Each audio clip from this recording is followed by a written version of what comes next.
tudo bem? Sejam bem-vindos a mais uma videoaula de língua portuguesa. Sou a professora Joyce. Nós estamos estudando aí o material 5. Essa já é a nossa quarta videoaula desse material. De que nós estamos falando mesmo nesse material? Estamos falando sobre a infância. Isso mesmo, nós já fizemos a leitura, análise, interpretação, atividades dos dois primeiros textos que tem aí.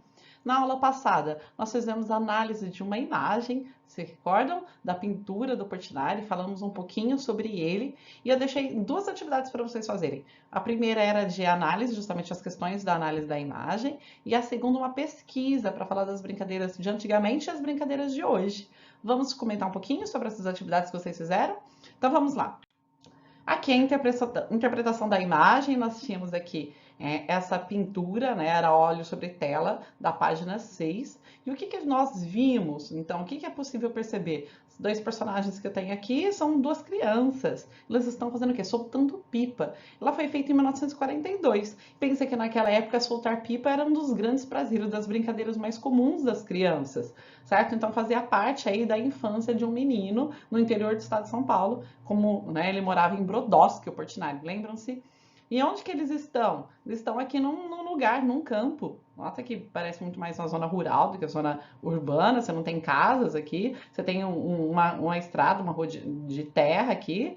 Né? Temos a árvore, parece estar ventando. Parece que eu tenho o movimento das plantas aí, das folhas da árvore. As crianças estão livres, felizes, contentes, brincando. Você nota que você tem essa ideia de movimento também das crianças. E elas estão seguras? Sim, né? Hoje em dia, soltar pipa, a gente tem que tomar um cuidado. Por quê? Porque não é qualquer lugar que nós podemos soltar. Se tem fiação elétrica, se tem carros que passam naquele lugar, é muito mais perigoso. Então, aqui é num campo aberto, onde eles estavam se divertindo à vontade. Tudo bem? Certinho? O Portinari, ele pintou muito a infância. Nós falamos na última aula que ele é o pintor mais famoso que nós temos, que tem uma repercussão mundial muito grande. Inclusive, tem duas obras dele que estão lá na ONU, tá bom? São obras enormes, super painéis aí, Guerra e Paz. E ele tem muitas pinturas de vários estilos. E uma das suas características, das suas fases, que ele mais retratou aí, foi justamente a infância. Então ele retrata muito essas brincadeiras da época dele, que são muito, né, propícias aí, são muito típicas daquela época. Vamos pensar numa época, né, entre 1930 e 1950, do que as crianças brincavam? O que eles faziam? Não tinha celular, não tinha computador, não tinha internet, não tinha nada disso. Então as crianças brincavam de outra forma. Olhem aqui. Então, um menino soltando pipa, 1947. Uma outra pintura também mostrando soltando pipa, né? Notem as mãos para cima, eles correndo, brincando, se divertindo. Vamos lembrar que é uma época em que as pinturas não tinham a proposta de ser como se fosse um retrato, como se fossem realidade.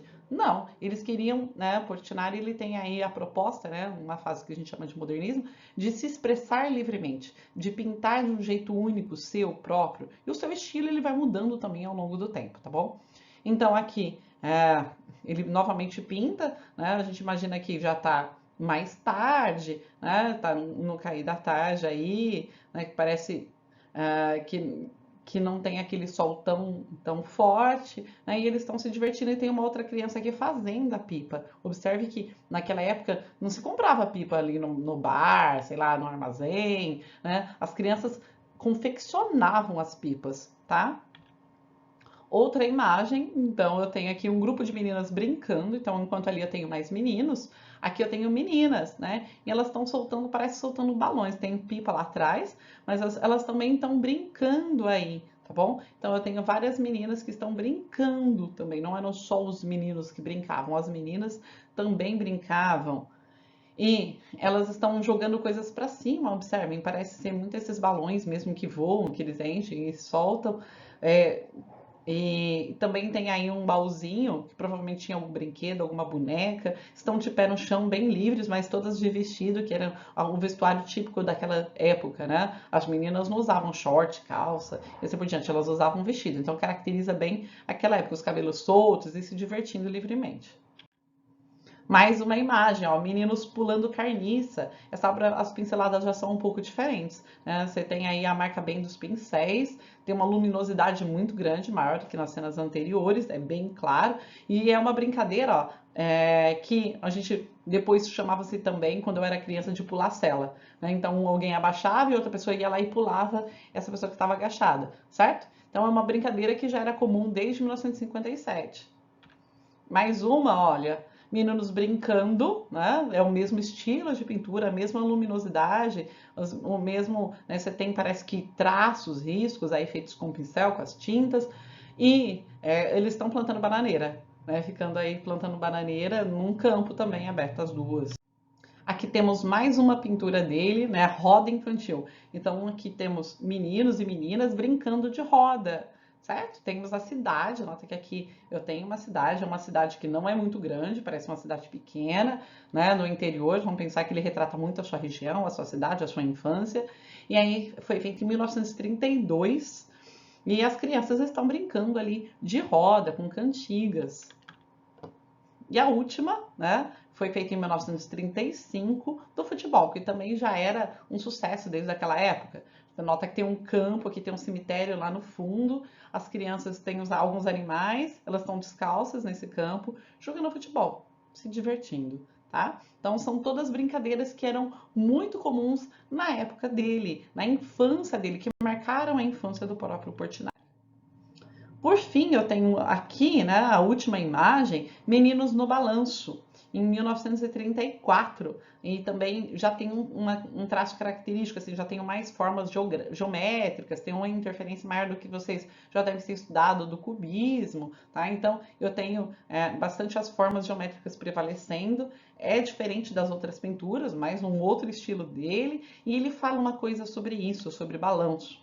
Ele diz: sabem por que eu pinto tanto menina em gangorra e balanço? Então, ele pintava muito meninos na gangorra, no balanço, para botá-los no ar, feito anjos. Então ele diz que aqui, quando as crianças estão balançando, estão no ar, estão como feito anjos, estão fora da terra, né? Que as crianças têm essa inocência, né? Que é comum aí, o que ele coloca como anjos. Compare, então, crianças a anjos. E olha que poético, né? Muito lindo, muito poético.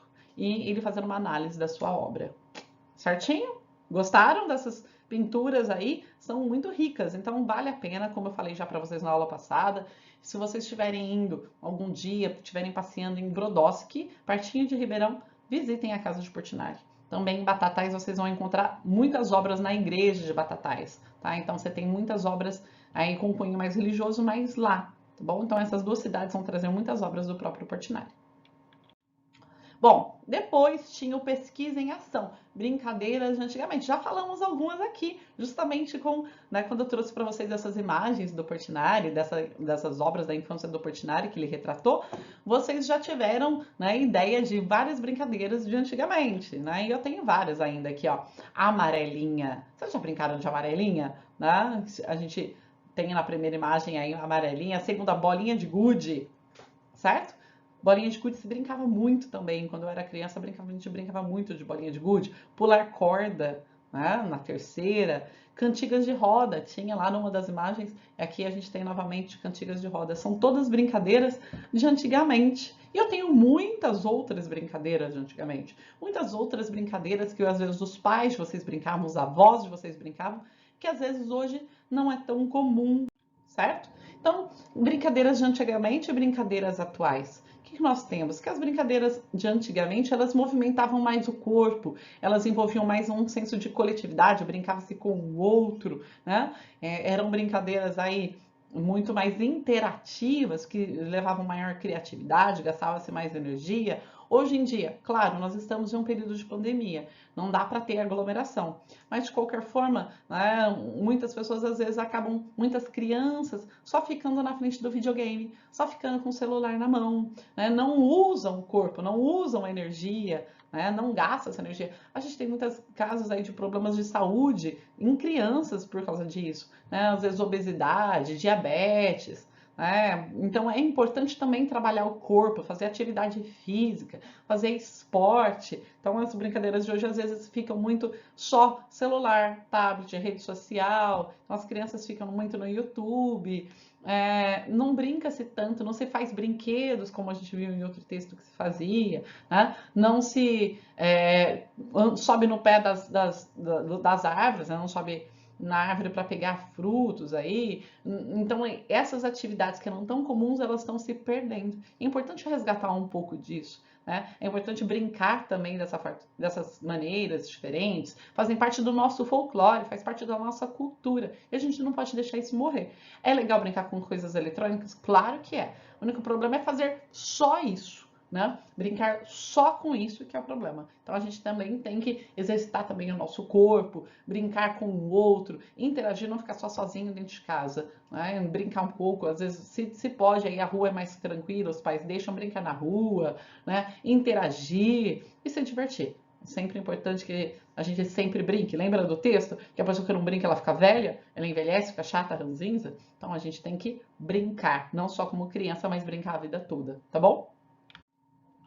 Após então, né, essas questões, essa pesquisa, tinha justamente esse textinho aí. Olha, as brincadeiras, a prática de esportes, né, o lazer, a diversão, né, que são coisas que trabalham muito com a parte física, né, as atividades físicas, mas também ler um bom livro, assistir a um filme legal, tudo isso contribui para que tenhamos uma vida mais alegre e saudável. Então nós temos que rechear a nossa vida de coisas gostosas, coisas prazerosas. Em casa dá para fazermos coisas gostosas? Sim, dá para fazer um pouco de algumas atividades no quintal, físicas, né? Às vezes assistindo algum programa, fazendo alguma coisa interativa, e também dá para jogar jogos de tabuleiro em família, dá para assistir filmes, dá para assistir séries. Tudo isso faz bem também emocionalmente, psicologicamente. Nós temos que nos cuidar em todos os sentidos.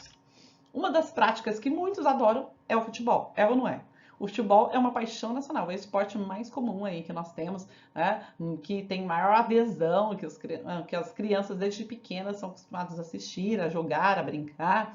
E ele é muito, muito, muito característico do nosso país. Leia o texto abaixo, né, e responda aí as questões. Então tinha um texto, tinha um poema para vocês verem.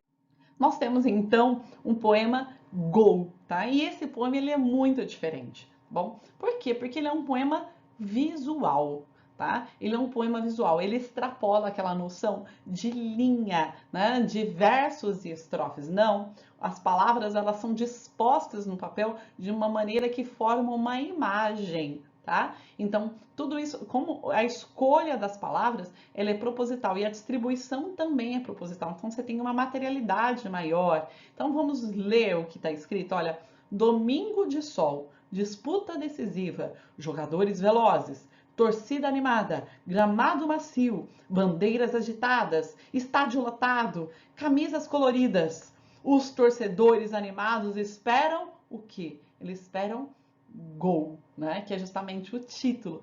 E vocês observaram que interessante? Por que está escrito de uma maneira circular e ainda tem, né? Observem aqui, olha, nós temos as palavras, elas estão escritas aqui em uma forma de quase um círculo completo, e eu tenho esse verso, né? Aqui essas palavras numa linha reta. O que isso forma? Forma a letra G. Então, está escrito de uma maneira que forme a letra G. Por quê? Todos esperam gol, então eu tenho um G, o O é a bola de futebol e o travessão, olha, é o L. Então eles usam as imagens para formar uma palavra. Usa palavras para formar uma letra, que é o G, usa o O, a bola de futebol, como um O, e usa o travessão como L. Então, por isso que é gol. É gol, eu bato o olho e eu tenho essa visualidade da palavra gol. E aí, o que é característico de um jogo de futebol, do gol, né? Um domingo de sol, por quê? Porque a maior parte dos jogos de futebol acontecem no domingo, tem uma disputa decisiva, todo mundo fica, né, muito envolvido, jogadores velozes correndo para lá e para cá, torcida animada, todo mundo torcendo, o gramado macio, bem cuidado, né, as bandeiras agitadas, todo mundo balançando as bandeiras do seu time, o estádio lotado, onde ocorre, né, a disputa aí, né, camisas coloridas e os torcedores animados, todos muito esperam para ver esse gol, tá? Então é um poema muito rico, muito interessante, muito bem feito, que ele trabalha então com várias características. Então, você tem, né, essa visualidade, essa distribuição dessas imagens, das palavras no papel de forma, né, que gerem uma letra, que façam um desenho. E eles são formados por quê? Ó, domingo de sol, disputa decisiva. Eu tenho, então, as primeiras palavras aí, né, elas são todas substantivos. E aí, quando eu falo de sol, decisivo, de sol que é diferente, que é formado por duas palavras, né? Mas decisiva, velozes, animada, macio, agitado, lotado, coloridas, dão características para aqueles substantivos. Então, decisiva dá uma característica para disputa, velozes dá uma característica para jogadores, animada dá uma característica para a torcida e assim por diante. Como que a gente chama as palavras que servem para dar característica para os substantivos? Quem lembra? Quem se lembra? Quem? Nós vamos falar sobre isso daqui a pouco, né? Na próxima aula nós vamos estudar, esmiuçar essa matéria melhor, mas todas essas palavras são adjetivos, certo? Então, enquanto as palavras aí na parte exterior do G são substantivos, as que estão no interior são adjetivos. E o de sol, professora? O de sol é um substantivo? É um adjetivo? E agora? Né? Ele é diferente dos outros. Ele se comporta como um adjetivo, mas não é. De é uma preposição e sol um substantivo. Só que quando eu tenho esse parzinho, né, preposição e substantivo, que juntinho fica do lado de um substantivo, olha, domingo de sol, do mesmo jeito que eu falo disputa decisiva, tá caracterizando o substantivo, ele tem valor de adjetivo, então a gente chama de locução adjetiva. Então a locução adjetiva é o quê? Uma combinação de palavras, um substantivo, né, uma preposição mais um substantivo, que funciona como um adjetivo. Tudo que é locução, em gramática, quer dizer mais de uma palavra, tá? Duas ou mais palavras que funcionam como se fosse uma só. Então aqui eu tenho uma locução adjetiva. E após fazer essa análise toda que nós fizemos, vamos para as questões, agora vai ficar facílimo de responder, vocês vão responder de tarefa e a gente corrige na próxima aula.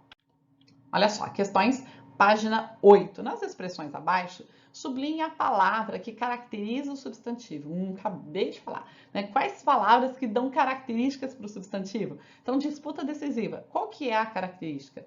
Né? Grifa, jogadores velozes, torcida animada, gramado macio, camisas coloridas, bandeiras agitadas. Então, vocês vão grifar em todas essas linhas quais são essas palavras que dão uma característica para o substantivo. Já contei, já falei, se prestou atenção, vai ser super fácil de fazer aí. 2. O que essas palavras expressam em relação aos substantivos aos quais se referem? Então, qual que é a função dessa palavra? Para que ela serve? O que ela faz para o substantivo? Já falei, já contei. Então, escrevam aí com as palavras de vocês, tá? E por fim, também já falei essa. Se você prestou atenção, vai tirar de letra. Podemos dizer que as palavras sublinhadas lá no exercício 1, tá? Recebem o nome do quê? Elas são substantivo, adjetivo ou verbo? Então, a maior parte daquelas palavras são o quê? Né? Praticamente todas, só tinha uma que era uma locução. Lembra? O restante de todas as palavras que estavam lá no exercício 1, todas elas eram... Anotem, facílimo, fácil demais. Mande para o seu professor, tá? Mostre o que você está fazendo, que você está acompanhando as aulas. E a gente se vê na próxima aula para fazer a correção e estudar um pouquinho mais sobre essa matéria, tá bom? Um beijo, até mais, tchau, tchau.